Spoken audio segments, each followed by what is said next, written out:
15 દિવસથી આ ડેરીની અંદર દૂધ બધે પશુપાલકોએ બંધ કરી નાખ્યું. પ્રાઇવેટ ડેરીમાં આ દૂધ ભરાઈ રહ્યા છે. આ લોકોએ 15 દિવસથી તો હાવ 25-3000 લીટર દૂધ બંધ કરી નાખ્યું. ડીસા તાલુકાના કણઝારા ગામમાં ડેરી સંચાલન અંગે લાંબા સમયથી વિવાદ ચાલી રહ્યો છે. ગામ લોકોનું કહેવું છે કે વર્ષ 1978માં ડેરીની સ્થાપના બાદથી જ એક જ પરિવાર સતત મંત્રી અને સંચાલક પદે કાર્યરત છે.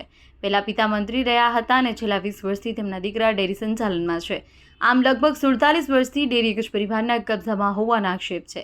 ગામ લોકો દ્વારા અનેકવાર રજૂઆત કરવા છતાં કોઈ કાર્યવાહી ન થતાં નવા સભ્યોની નિમણૂક ન થાય ત્યાં સુધી ગામ લોકોએ દૂધ સપ્લાય બંધ કરવાનો નિર્ણય કર્યો છે. છેલ્લા 15 દિવસથી દરરોજ આશરે 2500થી 3000 લીટર દૂધનો પુરવઠો સંપૂર્ણપણે બંધ છે.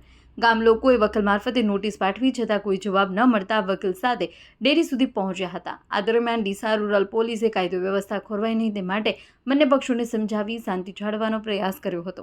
આ સમગ્ર ઘટનાના જાણસરા ગામના મંત્રી ઠાકોર ગમનસિંહ બાબુજીએ ખુલ્લેઆમ ગામ લોકોને એવો જવાબ આપ્યો કે 40-50 વર્ષથી ડેરી અમારા કબજામાં છે. ડેરી મંત્રી અને સભ્યો માત્ર અમારા જ પરિવારના રહેશે, બીજાને ક્યારેય નહીં બનાવવામાં આવે. ગામના લોકો દૂધ ન ભરે તો ચાલશે, પરંતુ પેનલ અમારા જ પરિવારની રહેશે. આ રાજાશાહી વલણ સામે ગામ લોકોમાં ભારે આક્રોશ છે. વધુમાં ઠાકોર રાયકમસિંહ ઓપજીજી જે ઠાકોર સમાજના પ્રમુખ અને ગામના મોટા આગેવાન છે, તેમણે પણ ગામ લોકોના સાથે તોછડું વર્તન કર્યું હોવાનો ગામ લોકોએ આક્ષેપ કર્યો છે. સાથે ઠાકોર કરણસિંહજી ઓપજીજી અને ઠાકોર દિનેશજી જીવણજીએ પણ ગામ લોકો સાથે અયોગ્ય વર્તન કર્યું હોવાની ચર્ચા છે.